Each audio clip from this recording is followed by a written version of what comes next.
సరే అంటే నేను జనరల్‌గా ఇప్పటివరకు డివోర్స్ అని ఎక్కువ వింటూ ఉన్నా. మ్యారేజ్ అయిన తర్వాత ఇద్దరికి నచ్చకపోతే డివోర్స్ తీసుకుంటారు. ఈ మ్యారేజ్ రద్దు అని రీసెంట్ టైమ్స్‌లో చాలా ఎక్కువ మంది దగ్గర నుంచి వింటున్నా. అసలు ఈ మ్యారేజ్ రద్దు అంటే ఏంటి?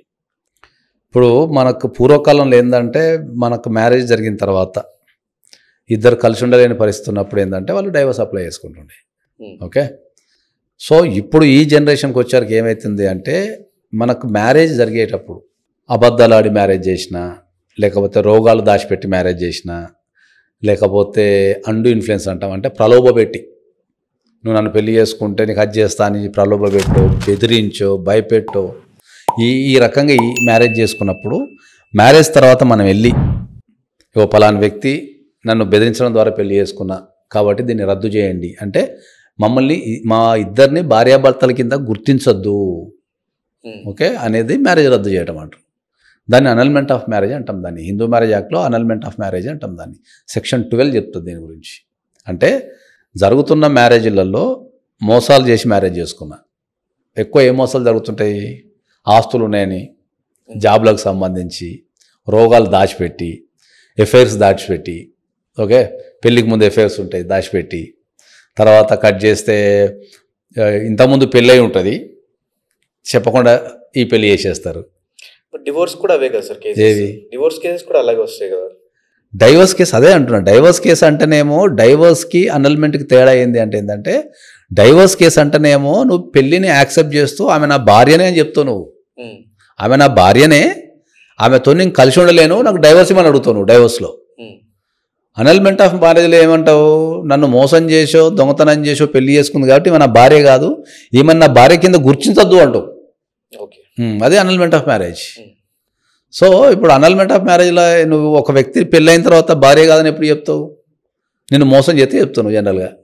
భార్య కానీ భర్త కానీ ఇప్పుడు కొంతమంది మాకు బాగా ఆస్తులు ఉన్నాయని చెప్పేసి పెళ్లి చేస్తారు. ఓకే, ఆ పెళ్లి చేసిన తర్వాత పెళ్ళి అయిపోయి ఇంటికి వచ్చిన తర్వాత తీరా చూస్తే ఏమి ఉండదు. కొంతమంది మంచి జాబ్ ఉందని చెప్పి పెళ్లి చేస్తారు. ఓకే, కొంతమంది రోగాలు దాచిపెట్టి పెళ్లి చేస్తారు, కొంతమంది డేట్ ఆఫ్ బర్త్ దాచిపెట్టి పెళ్లి చేస్తారు. ఓకే, ఇవన్నీ రెగ్యులర్. ఇప్పుడున్న కాలంలో నీకు డైవర్స్ తక్కువ పడుతున్నాయి, అనల్మెంట్ ఆఫ్ మ్యారేజ్ ఎక్కువ పడుతున్నాయి. ఎందుకు అంటే ఏంటి అంటే ఇప్పుడున్న పెళ్లిళ్ళలో 50% ఆఫ్ ద పెళ్లిళ్ళు అబద్ధాలతోనో మోసాలతోనే జరుగుతున్నాయి. 50%. వాళ్ళు ఏమనుకుంటున్నారంటే ఏంటంటే యాకి చిన్న అబద్ధమే కదా, ఏజ్ దాచిపెట్టిన అబద్ధాలు ఉన్నాయి కొంతమంది. ఓకే, ఏజ్ దాచిపెట్టి మన వాళ్ళు చెక్ చేయరు ఎక్కువ. ఇప్పుడు మొన్న ఒక మ్యారేజ్లో అబ్బాయి చూస్తే చాలా యంగ్ ఉంటాడు, 42 years ఉన్నాయి అబ్బాయికి. మంచి మంచి మంచి చూస్తే ఇప్పుడు నేను చూసారే 42 years ఉన్నాయి అబ్బాయికి. ఇట్స్ అరౌండ్ 30 years అని చెప్పి పెళ్లి చేసి. అమ్మాయి ఏజ్ ఎంత మీకు?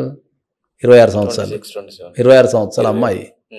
ఓకే, ఇప్పుడు ఒక ప్రాబ్లం అడగచ్చు, మరి ఇద్దరు బాగానే ఉన్నారు కదా సార్ ఏమైతే ఏందని అడగచ్చు.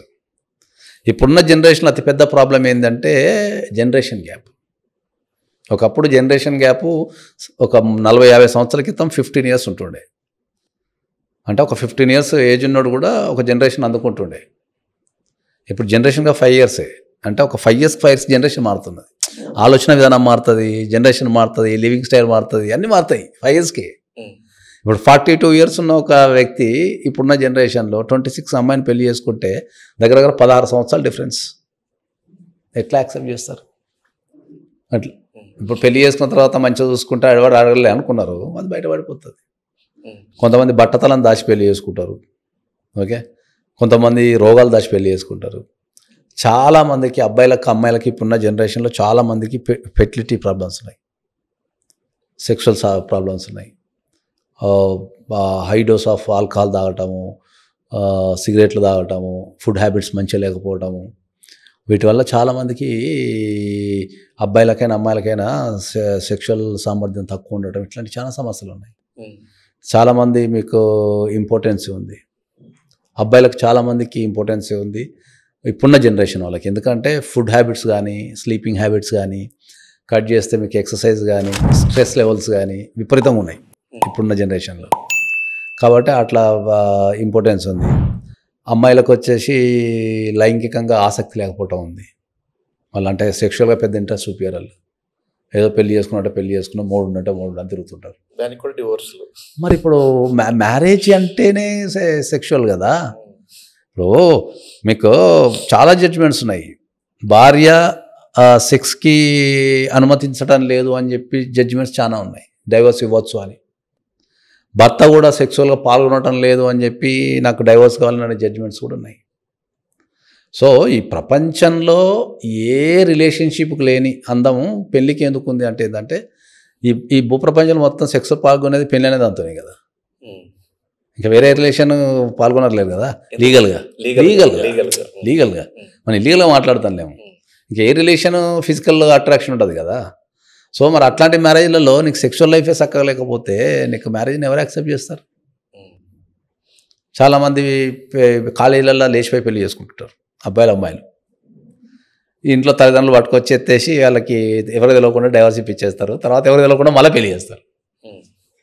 మళ్ళీ అది ఎక్కడో బయటపడుతుంది. అది బయటపడగానే సతమగా నువ్వు ఆల్రెడీ ఒక వ్యక్తిని పెళ్లి చేసుకున్నావు, నాకు చెప్పకుండా పెళ్లి చేసినావు కాబట్టి నేను మ్యారేజ్ రద్దు అంటాడు. ప్రతి దాంట్లో ప్రతి మ్యారేజ్లో ఒక సమస్య ఉంది. ఆ సమస్య రిలేటెడ్ టు ఇప్పుడు చెప్పినదే అబద్ధాలు ఆడటమో, దాయటమో, లేకపోతే బెదిరించడమో, భయపెట్టడమో, ప్రాబ్లం ఇందులో ఏదో ఒకటి వస్తున్నది. ఇవి రాగానే వచ్చి వీళ్ళు డైవర్స్ అడుగుతున్నారు. సరే, ఇప్పుడు ఈ మ్యారేజ్ రద్దులో కూడా సేమ్ డివోర్స్ కి అప్లై అయినట్టు సెక్షన్ కానీ అన్నీ వేసుకోవచ్చు. కాకపోతే ఇక్కడ మ్యారేజ్ రద్దు అయింది అనుకో మిగతా రద్దు అయిపోతాయి. అక్కడ డైవర్స్ వస్తే మిగతా ఉంటాయి, కేసెస్ అన్నీ ఉంటాయి. ఎందుకంటే అక్కడ నువ్వు మ్యారేజ్ని యాక్సెప్ట్ చేస్తున్నావు భార్య అని, భార్యకు ఉండాల్సిన రైట్స్ అన్నీ ఉంటాయి. కానీ మ్యారేజ్ రద్దుకు వచ్చరికి ఏంటంటే ఇది మ్యారేజ్ రద్దు అనే పిటిషన్ పెండింగ్లో ఉన్నప్పుడు నువ్వు మిగతా కేసులు అన్నీ వేసుకోవచ్చు, అవి కూడా నడుస్తాయి. కానీ ఏదన్నా కారణం చేస్తే మ్యారేజ్ రద్దు అయిందనుకో మిగతా అన్ని ఇమ్మీడియట్లీ వెళ్ళిపోతాయి. ఇంకేం ఇవ్వక్కర్లేదు. ఇవ్వాల్సి నువ్వు భార్యనే కాదు కదా. మ్యారేజ్ రద్దు అంటే ఏంది? నువ్వు భార్యనే కాదు కదా. మ్యారేజ్ రద్దు అని పెట్టేసుకోవచ్చు. డివోర్స్ కేసులు కూడా ఏదో రీజన్ చెప్పి మ్యారేజ్ రద్దు అని పెట్టేసుకోవచ్చు. ప్రూవ్ చేయాలి కదా మనం దాన్ని. ఇప్పుడు మ్యారేజ్ రద్దు అంటే దేని మీద వస్తుంది? నీకు అబద్ధాల మీద వస్తుంది, లేకపోతే నీకు మోసం చేస్తే వస్తుంది. వీటి మీద ప్రూవ్ చేయాలి కదా మనం. ఇప్పుడు ఇది ఫలాని నువ్వు అబద్ధం ఆడినావు అని ప్రూవ్ చేయాలి కదా వాళ్ళకి. అదే ఫస్ట్ పాయింట్. రెండోది మ్యారేజ్ రద్దు అనే పిటిషన్ ఉందని కూడా చాలా మందికి తెలియదు. మ్యారేజ్ని రద్దు చేసుకోవచ్చు. చాలామంది ఏమనుకుంటారు అంటే పెళ్ళైన తర్వాత మనం డైవర్సే అనుకుంటారు. డైవర్స్ ఒకటే కాదు, పెళ్ళైన తర్వాత మ్యారేజ్ రద్దు కూడా వేసుకోవచ్చు. కాకపోతే నువ్వు ఇంతకుముందు అడిగినట్టు ఒక తెలివైన క్వశ్చన్ ఏంటి అంటే మరి అందరూ మ్యారేజ్ రద్దు అని వేసుకోవచ్చు కదా సార్ అనొచ్చు కదా. ఈ మ్యారేజ్ రద్దుకి లిమిటేషన్ ఉన్నది. లిమిటేషన్ ఏమున్నది అంటే ఏంటంటే నీకు నిజం తెలిసిన దగ్గర నుంచి 1 year లోపే వేసుకోవాలి అంతే. తర్వాత ఏనికి లేదు. ఇంకా నిజం తెలిసిన దగ్గర నుంచి 1 year లోపే వేయాలి, తర్వాత ఏనికి లేదు. డైవర్స్ అనేది నువ్వు 60 సంవత్సరాలు కూడా వేసుకోవచ్చు. చచ్చిపోయే టైంలో కూడా నీ భార్యతోనో భర్తతోనో కలిసి ఉండలేను అనుకుంటే వేసుకోవచ్చు. ఈ మధ్యకాలంలో నీకు ఇండియాలో ట్రెండింగ్ ఏం తెలుసా? గ్రేట్ డైవర్స్ పెరిగినాయి. గ్రేట్ డైవర్స్ అంటారు. గ్రేట్ డైవర్స్ అంటే మనకు ఈ 50 దాటిన తర్వాత వేసుకున్న డైవర్స్ పెరిగిపోయినాయి. 50 years దాటిన తర్వాత కూడా డైవర్స్ ఎందుకు రాదు? వాళ్ళ సంఖ్య ఎక్కువ ఉంది ఇప్పుడు కొత్త పెళ్ళైన వాళ్ళకంటే. ఇంకా ఏజ్లో డైవర్స్ ఏంటి సార్? పిల్లలు ఉంటారు. మీరు అట్లా చెప్తారు. మా దగ్గర 60 above 65 70 years డైవర్స్ వచ్చేటోళ్ళు ఉన్నారు. వాళ్ళు ఏమడుగుతారు తెలుసా? నువ్వు అడిగిన క్వశ్చన్ నేను అడుగుతా.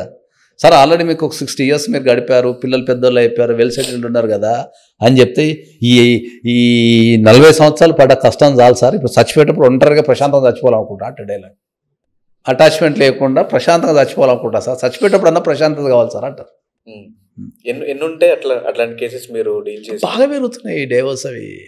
ఇలాంటి కేసెస్ 60, 70, 50+ 50+ ఉన్నాయి. మాకైతే రెగ్యులర్గా డైలీ 1-2 వస్తుంది. నాకు డైలీ 1-2 వస్తుంది. కానీ జనరల్ మనం మాట్లాడుకుంటాం కానీ ఈ మ్యారేజ్ రద్దు కూడా ఆల్మోస్ట్ వాళ్ళు గ్రాండ్గా పెళ్లి చేసుకుని వాళ్ళ ఫ్రెండ్స్ని పిలిచి వాళ్ళ రిలేటివ్స్ని పిలిచి ఫొటోస్ సోషల్ మీడియాలో అప్లోడ్ చేసి ఆబ్వియస్గా తర్వాత ఎవరన్నా కూడా ఇది మ్యారేజ్ రద్దు అనుకోరు కానీ డివోర్స్ అనుకునే ఛాన్సెస్ ఎక్కువ కదా. అంటే డివోర్స్ అయిపోయినాయి. ఇప్పుడు అందరూ ఏమనుకుంటున్నారు అంటే ఏంటంటే ఇప్పుడు ఒక సామెత ఉన్నది మనకు. పూర్వకాలంలో 1000 అబద్ధాలు ఆడైనా ఒక పెళ్లి చేయాలనే సామెత ఉంది. 1000 అబద్ధాలు ఆడైనా ఒక పెళ్లి చేయాలనే సామెత ఉంది. ఇప్పుడున్న జనరేషన్లో నువ్వు ఒక్క అబద్ధం అంటే పెళ్లి చేసినప్పుడు పెళ్లి ఉండటం లేదు.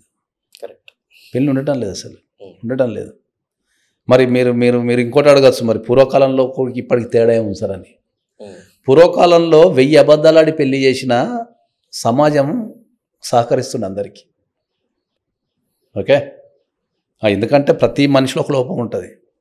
అప్పుడు అబద్ధాలు అడగబోతుండే అంత మరింత అప్పుడు ఇన్ఫర్మేషన్ అనేది అవైలబుల్ ఉంటుండే. అప్పుడు ఒక పర్సన్ ఇప్పుడు ఒక ఊరికి పోయి పలానా వ్యక్తి ఏంటంటే ఇప్పుడు మా నాన్న పెళ్లి టైంలో పోయి పలానా వ్యక్తి ఎక్కడ అంటే మొత్తం వాళ్ళ కుటుంబము ఆస్తులు ఉన్నాయా లేవా అని చెప్తుండే ఈజీగా. ఇప్పుడు వచ్చే జనరేషన్లో అసలు ఈ డేటా లేదు. ఎందుకంటే స్కూలింగ్ ఒక దగ్గర ఉంటుంది, కాలేజ్ ఒక దగ్గర ఉంటుంది, జాబ్ ఒక దగ్గర ఉంటుంది. నువ్వు ఎవరికి కనిపిస్తున్నావు ప్రపంచంలో? నీ డేటా ఎవరి దగ్గర ఉంది? అన్లెస్ అంటే నువ్వు నీ గురించి చెప్పుకుంటే తప్ప నేను పలానా వ్యక్తి నువ్వు సిగరెట్ తాగుతావు అని ఇప్పుడు ఊర్లో ఉన్నావు అనుకుందాం. సపోజ్ నువ్వు సిగరెట్ తాగితే దొంగతనం ఏడాదైనా ఊర్లో ఒక్కరిని వెళ్తే ఊరిలో తెలిసిపోతుంది. ఇప్పుడు నువ్వేనో సిగరెట్ తాగితే మందు తాగితే ఎవరు తెలుస్తుంది? అన్లెస్ అంటే నువ్వు ప్రకటించుకుంటే తప్ప. కాబట్టి ఇన్ఫర్మేషన్ అనేది ఒకటి దొరకటం లేదు. రెండోది సోషల్గా ఏంటంటే మనకు సోషల్ పోలీసింగ్ అంటాం, అది లేదు ఇప్పుడు. అంటే సోషల్ పోలీసింగ్ అంటే ఏంటంటే పూర్వకాలంలో ప్రతి ఒక్కరు బాధ్యత తీసుకొని ఏదైనా సమస్య వచ్చినప్పుడు వాళ్ళకి నిలబడి సపోర్ట్ చేస్తుండే. ఇప్పుడున్న దాంట్లో పక్కోడు చచ్చిపోతున్నా కూడా అమ్మో వీని దాంట్లో వెళ్ళి పెడితే నాకేమైద్దో అనే భయంతో లేదు. అందుకే ఇప్పుడు నువ్వు ఒక అబద్ధం అయినా ఇమ్మీడియట్లీ సపోర్ట్ చేస్తూ లేరు. అంటే సపోర్ట్ అంటే బ్యాడ్గానే కాదు, సరే దాన్ని సమస్య సాల్వ్ చేసి ఇంతకుముందు మీకు అర్థమయ్యే భాషలో చెప్పాలంటే ఎవరికో పైసలు నేను పెళ్లి చేసుకున్నాను అనుకుందాం. పైసలు ఉన్నాయని నా దగ్గర బాగున్నాయని చెప్పి పెళ్లి చేసుకున్నాడు. పెళ్ళైన తర్వాత తెలిసింది అనుకో లేవు అని, అప్పుడు అమ్మాయికి చెప్పేటోళ్ళు అమ్మ మేము ఉన్నాం అమ్మ మేము ఏం కదలే మేము మనిషికి ఇంత పైసలు ఇస్తాంతి ఏం కాదు అని బాగుపడతాడు. ఏజ్ ఇప్పుడే స్టార్ట్ అయింది కదా ఏం కాదు మీ అందరం మనిషి కోసం చేసి సాత్తంతి గట్టి కష్టపడతాడు అని చెప్పి అట్లా సోషల్ మూమెంట్ ఉంటుండే. ఇప్పుడు సేమ్ పరిస్థితుల్లో సేమ్ సిచ్యువేషన్ జరిగి మన దగ్గర పైసలు ఏమన్నా పైసల్లో పెళ్లి చేసుకున్నావు సమాజం. అయ్యో మన దగ్గర పైసలు లేవు నిన్నేం జాతర అంటే కదా ఇంకా చదువుకున్నావు అంటే అసలు వెళ్ళిపోతున్నారు. అదే అందుకే మనకు దాన్ని 1000 అబద్ధాలు అని అంటే అప్పట్లో అట్లా సమాజం కూడా సపోర్ట్ చేస్తుండే. ఇప్పుడు సమాజం కూడా సపోర్ట్ చేస్తాను లేదు. వ్యక్తిగత జీవితాలు అయిపోయినాయి కాబట్టి అరే వాని జీవితంలో ఎవడు వెళ్ళి పెట్టాలి ఇప్పుడు నువ్వు జాతావా అంటాడు వీడు. ఏమంటాడు డైలాగ్ లేవు కదా నువ్వు జాదా అంటాడు. అమ్మ వీడు నన్ను ఎక్కడ జాదామంటాడు మీరు తిరుగుతుంటాడు. సో కాబట్టి పెళ్ళిళ్ళు అనేటివి ఎప్పుడు కూడా జెన్యున్ బేసిస్ మీద జరగాలి. జెన్యున్గా చెప్తే పెళ్ళి కాదు, జెన్యున్ ఏదో పెళ్ళి కాదు. ఓకే, కాబట్టి వీళ్ళు ఏం చేస్తున్నారు ఏదో ఒక అబద్ధం ఆడుతున్నారు, అబద్ధం ఆడి దొరికిపోతున్నారు. ఇంకోటి ప్రధానంగా ఇప్పుడు జరుగుతున్న పెళ్ళిళ్ళల్లో ఏంటంటే ఇంతకుముందు పెళ్ళి అనేది ఒక కార్యక్రమం లెక్క ఒక 1 year పాటు సాగుతుండే. ఇన్ఫర్మేషన్ తీసుకుంటుండే, ఇంటిల్లి పాదిపోతుండే, వీళ్ళు ఒక దిక్కు పోయి ఇన్ఫర్మేషన్ వాళ్ళు ఒక దిక్కు పోయి ఇన్ఫర్మేషన్ 4 సార్లు ఇంటికి పోతుండే, కూర్చుంటుండే, పక్కింటోళ్ళని అడుగుతుండే, ఎదుటింటోళ్ళని అడుగుతుండే. సో ఇన్ఫర్మేషన్ అనేది కరెక్ట్ ఉంటుండే. ఇప్పుడు పెళ్ళిళ్ళంతా ఆన్లైన్లో చూసుకోవడం, వీళ్ళు చెప్పేది రాసుకొని బేరీజ్ చేసుకోవడం, నీ జీతం ఎంత నా జీతం ఎంత నువ్వు వేడుంటావు వేడుంటావు అంతే. రపక్కన వితిన్ 1 monthలో మనుషులు కలవకున్నా కల్చర్ కలవకున్నా రపక్కన పెళ్లి చేసేసుకుంటాం. పెళ్లి చేసుకుని ఒక ఇంటి కిందకి రాగానే ఏమవుతున్నది ఉండలేకపోతున్నారు. కల్చరల్ డిఫరెన్స్ ఉంటాయి, వే ఆఫ్ థింకింగ్ డిఫరెన్స్ ఉంటుంది, వర్కింగ్ టైమింగ్స్ డిఫరెన్స్ ఉంటాయి, ఎన్ని సమస్యలు ఉన్నాయి. ఇప్పుడు 2 భార్యాభర్తలు పెళ్లి చేసుకుంటారు, 2 వర్కింగ్ ఉంటారు, వాళ్ళు కలిసేది ఎప్పుడు? ఇవి రెగ్యులర్గా వచ్చే సమస్యలు. ఇద్దరం పని చేస్తున్నాం సార్, కలిసి ఎక్కడ ఎప్పుడో వీకెండ్ కలుస్తారు. ఆ వీకెండ్లో కూడా మళ్ళీ ఫంక్షనో పండగనో కట్ చేస్తే వాళ్ళ బాస్ పిలిచినానో వీళ్ళ ఫ్రెండ్స్ పిలిచినానో ఆ రీయూనియన్ ఉందనో ఏదో యూనియన్ ఉందనో మళ్ళీ సాటర్డే వీకెండ్స్ కూడా మళ్ళీ బయటనే గడుపుతున్నారు.